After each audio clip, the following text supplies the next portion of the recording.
Anthony Richardson is the starter for the Indianapolis Colts. They announced week 1, he'll be going against the Jacksonville Jaguars and Trevor Lawrence. Obviously, this is a Colts roster, a Colts organization that is in complete rebuild mode. We understand that. Brought in a new coach, Shane Steichen, drafted Anthony Richardson with the 4th overall pick. They've got some good young talent, but especially given in the state of the AFC today, heck, even an AFC South that we don't look at as this juggernaut of a division. I think Jacksonville's going to be great this season, but Tennessee's going to be always be there in the mix. And of course, Houston's right there with Indy in terms of being in a rebuilding process, them also having a rookie head coach and a rookie quarterback. Colts aren't going to make any push whatsoever for the playoffs. But Anthony Richardson is the starter, and I absolutely love it. I absolutely agree with this decision. I've been in the mindset for years now regarding first-round quarterbacks. Maybe not second or third rounders. Maybe they need some time to sit, some time to develop. Maybe they're just flat out not ready, and your expectations for them aren't going to be what they are of an Anthony Richardson that you drafted with the 4th overall pick, and we all know the incredible upside that he has. But I was thinking about him in particular. And how, coming out of the draft, if folks remember, I was on the skeptical side of Anthony Richardson. I wasn't the type of person to say, oh, he can't work in the NFL. We've had quarterbacks in the past. I'm like, I don't think they can work. Mac Jones, I don't think he can have a successful career, at least given his draft position in the NFL. There's too many limitations there. In the past, a guy who just had a documentary, Johnny Manziel. Johnny Manziel was never going to be a great quarterback due to his lack of maturity, even some physical limitations in there. Baker Mayfield, Jamarcus Russell back in the day, it wasn't a physical thing, it wasn't an ability. It was a mentality, it was a work ethic, things of that nature. It wasn't a Anthony Richardson can't work in the NFL. I just don't know if he's as developed, as refined as some of the other quarterbacks are. Like a Bryce Young, who our only concern is size, but mechanically he's excellent. CJ Stroud, similar sort of fashion there. But you have the 52% completion percentage in college at Florida. 1-year starter, essentially.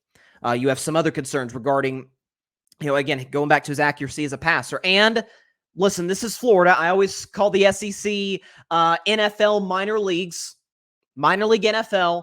And Florida obviously didn't have the roster that stacked up to an Alabama, certainly to a Georgia, even a Tennessee, thank God, or an LSU.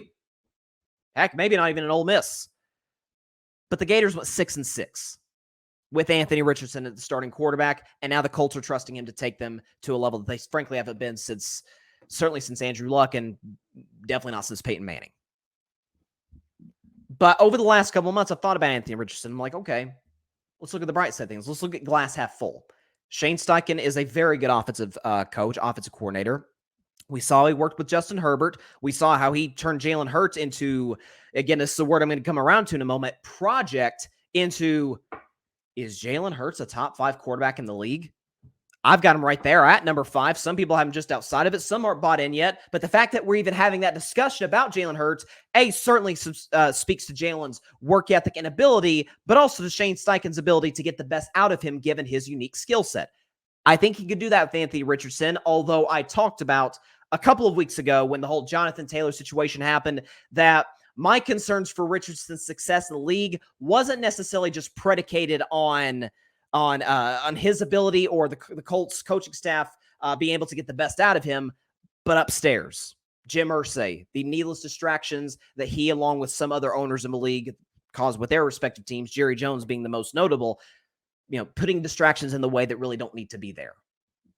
Not to mention the fact that his strategy in treating players in negotiations is questionable at best. But I was thinking about the number one word that has been described by, I think, skeptics like myself, used to describe Anthony Richardson throughout the draft process and throughout this first training camp, this first offseason. Project. Right? He's a project. He's not a finished product. He's not a Trevor Lawrence where you plug him in the NFL and he's ready to go. The same situation as a Peyton Manning. Peyton Manning didn't have a good rookie year. By the way, neither did Trevor Lawrence, but he was ready to go. He was a can't-miss prospect. You plug him in, he's an NFL quarterback. Not necessarily the case with Anthony Richardson. But I've always believed in, if you draft a quarterback in the first round, especially in today's league, you got to capitalize on that immediately. You got to capitalize on the fact that, again, look what San Francisco's doing with Brock Purdy. You've got to capitalize on the fact that you've got a young guy, you're paying nothing, you're paying a lot to these positional players. Oftentimes, unless you're Kansas City and Mahomes is just as unique as any talent at the quarterback positions we've seen, you almost always have to have a quarterback on a rookie deal. I discussed this with my man Adam, NFL AGL last week. Shout out to Adam about how, look, you got to have a rookie quarterback in most instances on a rookie deal, not a rookie quarterback, a quarterback on his rookie deal and put the requisite pieces around him to be successful. So you have the money to pay everybody else, so you often get the best team. You're not asking the quarterback to carry you. Not only just that,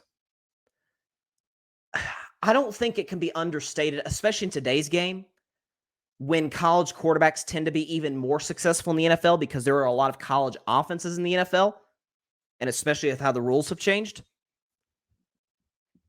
I think every game that you sit hurts your development that much more. And I think you could say that with Anthony Richardson. What do, not just the Colts, what does AR gain with Gardner Minshew starting at quarterback? What do the Colts coaches have to gain with starting Gardner Minshew at quarterback? They're already in rebuild.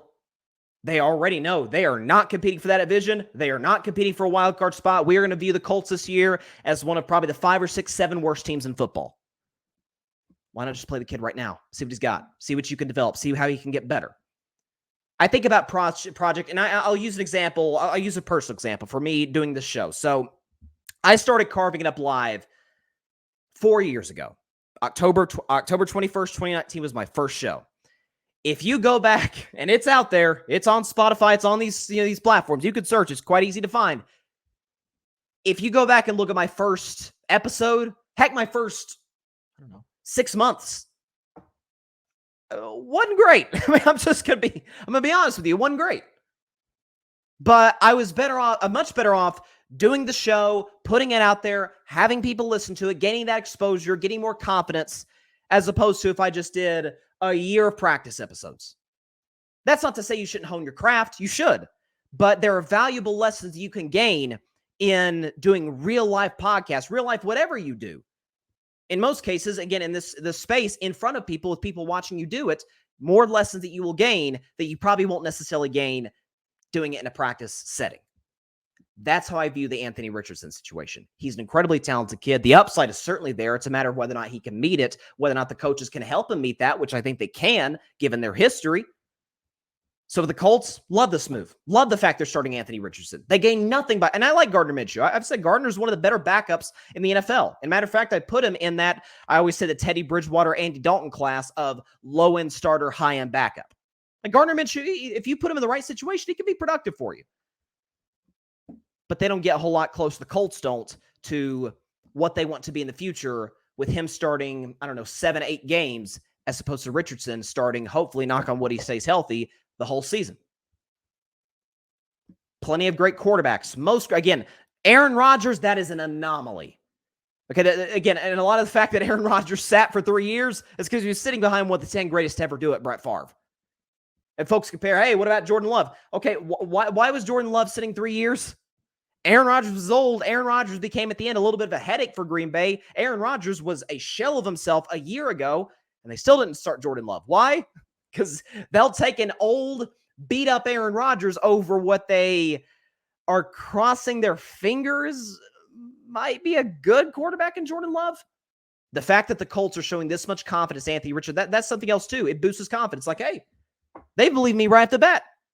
And there's a very good chance the Colts are going to play Jacksonville, and there's a very good chance Jacksonville's going to mop the floor with them. Jacksonville is a much better football team, a much better quarterback, more refined quarterback, a more proven head coach, better roster, better weapons, better defense, the whole bit. But it'll gain valuable lessons, far more valuable lessons from starting right off the bat, and hopefully, as long as he's healthy all season long, than if he's riding the bench the first half of the season. It's again, as I tell. And I've quoted, Barry Grant Jr. He's given advice to others, including myself. Shout out to Barry, co-founder of The Grid, host the All Even podcast, and I've repeated it that, if you want to go into something in the content creating space, especially as it pertains to podcasting, my advice, I've heard Barry say this, I'll repeat it: get a mic, get whatever you need to do to record, hit record, go. You are not the finished product now. That's going to come years and years down the road. Certainly hope that's the case with Anthony Richardson. As I've said in the past, I'm a Tennessee Vols fan. I do not like Florida Gator quarterbacks, Florida Gator players. This kid is as easy to root for as there is in the NFL. He's humble, he's hardworking, and he's coachable. Rooting for Anthony Richardson, rooting for the Colts, and I'm very curious to see how this continues to progress. But I absolutely agree with this decision by the Colts. Absolutely 100%, no doubt about it. I think they're in a much better position for the future in starting AR right off the bat. Thanks so much for watching the show on YouTube, and be sure to go click that big red subscribe button and check out the other clips and full shows from Carving It Up Live, as well as our other incredible content creators here on the Grid Network.